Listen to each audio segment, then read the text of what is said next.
I feel at times as if I've exhausted my words against the nuclear deal with Iran. I've inveighed against the wickedness of the Ayatollahs, their responsibility for the deaths of hundreds of American troops in Iraq and Afghanistan, their support for terror, and their attacks on Israel and other American allies. It's the height of folly, weakness, and credulity to give Iran tens of billions of dollars in sanctions relief and to put them on the path to nuclear weapons. Indeed, I feel as if I can say nothing more than I've already said. But fortunately, the Democrats who support the Iran nuclear deal have supplied cogent arguments against the deal. Thus, rather than speak myself, I will simply let the Democrats speak in their own astonishing words. Here are the Democrats on the expiration of the deal. I remain extremely concerned that after 15 years, the restrictions on how much uranium Iran can enrich and to what level will expire, and Iran will once again return to its current status as a nuclear threshold state with a breakout time of just a couple months, if not weeks.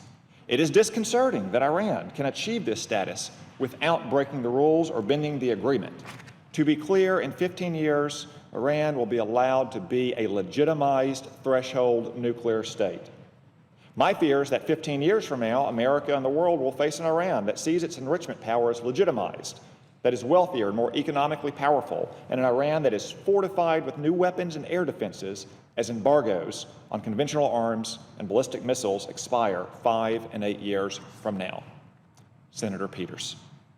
I acknowledge that legitimate concerns have been raised about Iranian activities after the first 10 years of the agreement, sometimes referred to as the out years. During this time, Iran's breakout time could shrink substantially. Senator Reid of Rhode Island. When key restraints begin to expire in 10 to 15 years, a blink of an eye to a country that measures its history in millennia, our country will still have to deal with an Iranian leadership that wants to build an industrial-scale nuclear enrichment program. That's a big problem. Senator Wyden. None of us knows what lies 10 or 15 years on the horizon. I have deep concerns about what the shape of Iran's nuclear program could look like beyond this horizon. Senator Bennett. Here are the Democrats on Iran's financing of terrorism. Iran will be disruptive in the Middle East and fund terrorist activities. This regime will continue to deny Israel's right to exist. The Quds Force will still be listed as a terrorist organization, and Iran will continue to exacerbate tensions with allies in the region. Senator Gillibrand. Let's be clear. Iran is a sponsor of terrorism and an abuser of human rights. This deal doesn't change that. Senator Heitkamp. It's certainly possible, perhaps probable, that Iran will use its additional resources and access to conventional arms to increase its support for terrorist groups. Senator Merkley. I do share concerns about parts of the agreement, including how Iran could use funds from sanctions relief to continue funding Hezbollah and other terrorists around the world. It is clear that they have been funding these activities despite crippling sanctions. And we are right to be concerned that additional funds from sanctions relief or any other sources from other countries, if this agreement is not approved, could be used to continue these outrageous activities. Senator Stabenow. Here are the Democrats on Iran's continued nuclear activity and enrichment. With this deal, we are legitimizing a vast and expanding nuclear program in Iran. We are, in effect, rewarding years of deception, deceit, and wanton disregard for international law by allowing them to potentially have a domestic nuclear enrichment program at levels beyond what is necessary for a peaceful civil nuclear program. Senator Booker. It is certainly possible that Iran will use its nuclear research or nuclear energy program to provide a foundation for a future nuclear weapon program. Senator Merkley. Here are the Democrats on Iran's adherence to the deal.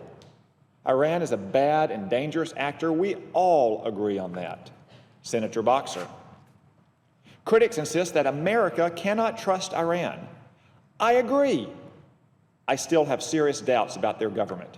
Senator Carper. We need not and indeed should not trust the Iranian regime. Implementation of this agreement may be challenging, and we need to be prepared for the possibility that Iran will violate the agreement. Senator Casey.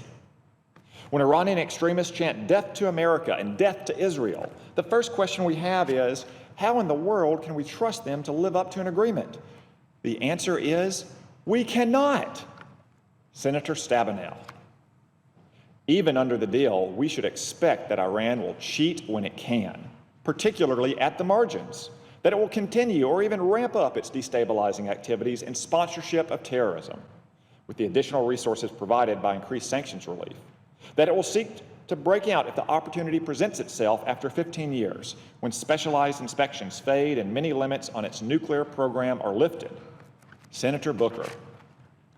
Iran has misled us in the past when it comes to their nuclear program. Senator Markey. What a condemnation of Iran. What an indictment of this nuclear deal with Iran. But this indictment comes from the supporters of the deal. Despite their own words, these Democrats have chosen to give Iran billions of dollars that will be used to fund terror and war and ultimately put Iran on the path to nuclear weapons. So let there be no mistake for history about the consequence of these Democrats' choice. When Iran detonates a nuclear device, these Democrats will bear responsibility.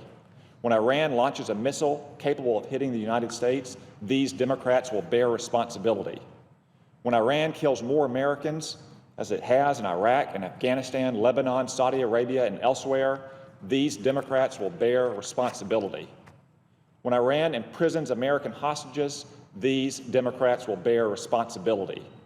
When Iran attacks Israel through Hezbollah's missiles or Hamas's tunnels, these Democrats will bear responsibility.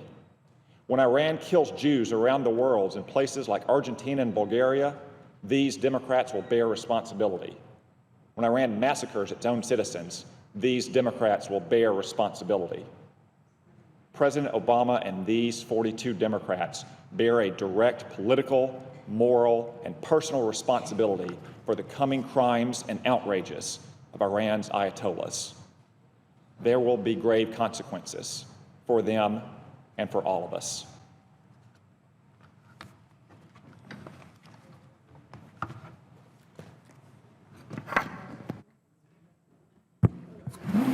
The senator from Maryland.